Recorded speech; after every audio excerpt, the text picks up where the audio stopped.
ইরাকে এক নাস্তিকের জন্ম হয়েছিল। সে বলে বেড়াচ্ছিল আমি স্রষ্টায় বিশ্বাস করি না, কারণ স্রষ্টা দেখা যায় না।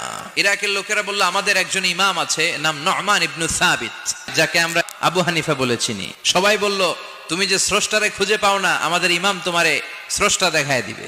সে বলল ঠিক আছে, তাহলে তোমাদের ইমামরা আসতে বলো। এই ডিবেট দেখার জন্য হাজার হাজার মানুষ এসেছে ইরাকের কুফা নগরীতে, সবাই এসেছে।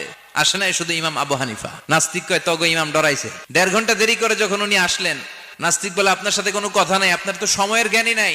ইমাম আবু হানিফা বললেন আইন্দি ওযর, আমার ওযর আছে। কি ওযর? বললেন আমি যখন ঘর থেকে বেরোই আমার বাড়ির সামনে বিশাল এক নদী পড়ে যায়, আর এই নদী পেরোতে আমার নৌকা ব্যবহার করতে হয়। আজকে এসে দেখি নৌকাও নাই, মাঝিও নাই, কিচ্ছু নাই, কিভাবে পার হবো? হঠাৎ দেখলাম নদীর পাশে বিশাল বড় গাছ, গাছটা হঠাৎ এমনি এমনি 2 টুকরা হয়ে গেল। গাছ থেকে বিশাল কাঠের তক্তা বের হয়ে গেল, তক্তাগুলো অটোমেটিক্যালি জোড়া লেগে নৌকা হয়ে গেল। এই নৌকা মাঝি ছাড়া সা করে আমার সামনে